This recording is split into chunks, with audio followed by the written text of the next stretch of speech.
If you want to manifest things in your life, then really only one thing is needed, and that is the power of your imagination and using your imagination to actually embody that desired state. So stop looking at all these things everywhere else and instead start getting back to playing make-believe like you did when you were a kid. And today I actually want to share a story from The Power of Awareness, what I'm reading, about a boy who did exactly this. So just stay tuned. This is story time for me. It's rainy outside and I thought I'd change things up a bit and tell you this story, which is from Neville Goddard himself. It said, "This is the story of a very unexpected result of an interview with a lady who came to consult me.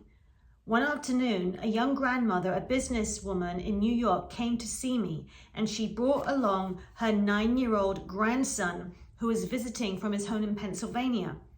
In response to a question, I explained the law of assumption, describing in detail the procedure to be followed in attaining an objective. Now the boy, he sat quietly, apparently absorbed in a small toy truck, while I explained to the grandmother the method of assuming the state of consciousness that would be hers were her desire already fulfilled." Okay. I told her the story of the soldier in a camp who each night fell asleep, imagining himself to be in his own bed in his own home. When the boy and his grandmother were leaving, he looked up at me with great excitement and said, I know what I want, and now I know how to get it." Surprised, I asked him what it was that he wanted, and he told me that he had set his heart on a puppy. Okay, so let me see, think about this. Two adults, they're talking, little boy, he's playing on the floor with his toy truck. Looks like he's not even listening at all.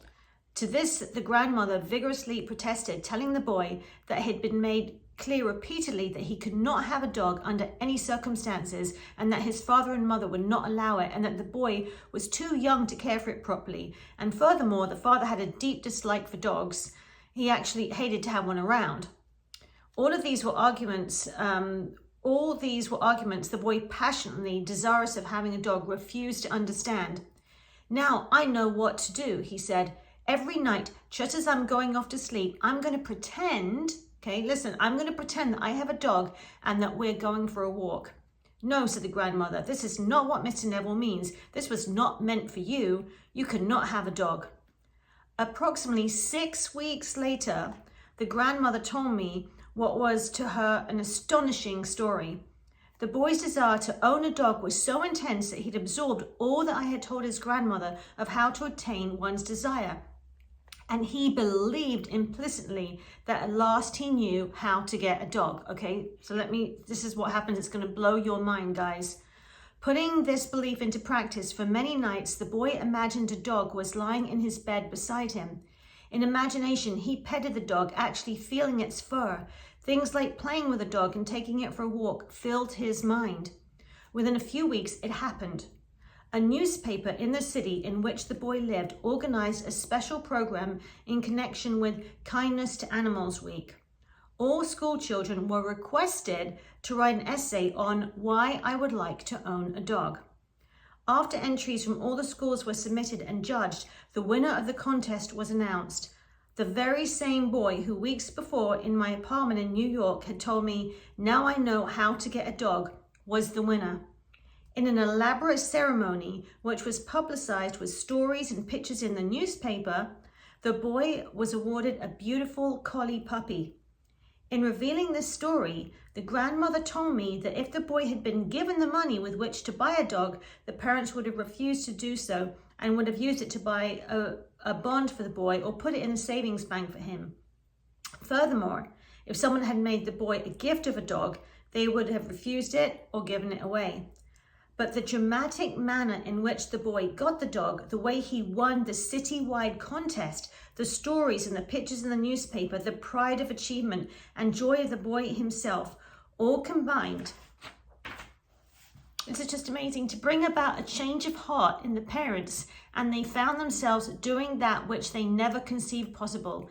They allowed him to keep the dog. All this the grandmother explained to me, and she concluded by saying that there was one particular dog on which the boy had his heart set on, and it was a collie. So listen, this little boy right here in this story by Neville Goddard, this really happened, just shows that when you use the power of your imagination and you actually feel it, not just vaguely thinking, but actually feeling and actually seeing something that you really want and imagining that it's already yours, playing make-believe like you were when you were a kid, things in this holographic reality are going to start shaping. And if you notice in the story, it took the boy 6 weeks in order for this to happen. He didn't give up. So just don't give up, okay? If you want something, if you really feel there's something and you start embodying it and imagining it, that it's actually going to happen like you did when you're a kid, it's going to happen.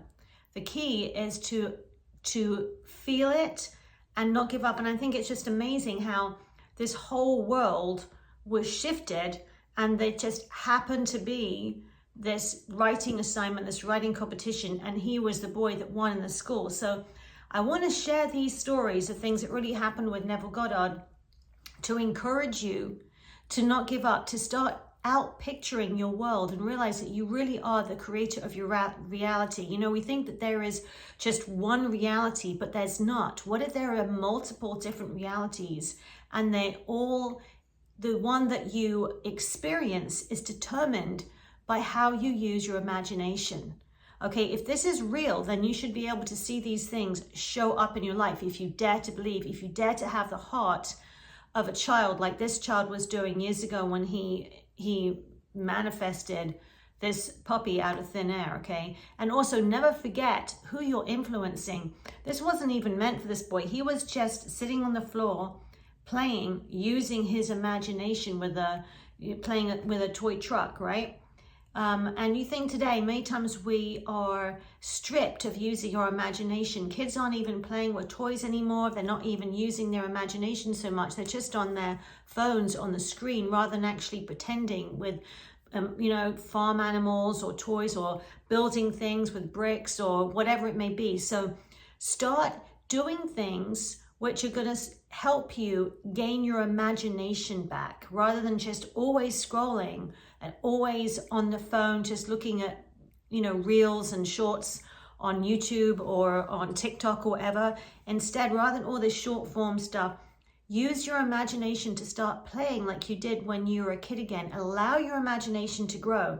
And in the days ahead, I'm going to put together some things which will hopefully really allow you to start expanding your imagination and keeping your attention so you can start bringing all these things into your reality. So I hope this helped today, guys.